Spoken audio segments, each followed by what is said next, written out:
ముందుగా మీ అందరికీ హ్యాపీ శ్రీరామనవమి. ఇప్పటికే 2 డేస్ లేట్ అయితే అయిపోయింది అప్లోడ్ చేసేసి. But it's okay.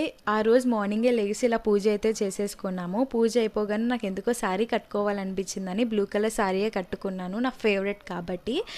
ఇంకా ఆ టైంకే నాకు ఆకలి కూడా వేసేసింది. బిఫోర్ నైట్ నేనేం తినలేదు, బాడీలో ఓపిక కూడా పోయింది, చాలా డల్ అయితే అయిపోయానని మమ్మీ అప్పటికే నా కోసం అంటూ ఉప్మా అయితే చేసింది. ఇంకా తినేసి గుడికైతే వచ్చేసాను. అలా రాకూడదని తెలుసు, బట్ నా బాడీలో కొద్దిగా ఓపిక ఉండాలంటే ఏదైనా తినేసే కదా బయటకంటూ రాగలనని కళ్యాణం చూడ్డానికంటూ వచ్చేసాను, చూసేసాను. ఇంకా భోజనం దగ్గర ఫుల్ రష్, అసలు దొరకదేమో అనుకున్నాము ఆ ప్రసాదం అనేది. బట్ ఫైనల్లీ ఒక 30 మినిట్స్లోనే మాకైతే దొరికేసింది. వెరైటీస్ అయితే ఇచ్చారు.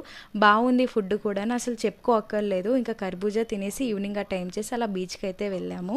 కొన్ని videos, photos as usual sari కట్టమంటే తెలిసిందే కదా, అవన్నీ ఉండాల్సిందే అని ఈవినింగ్ ఆ టైం చేసి మురి మిక్చర్ తిన్నాను.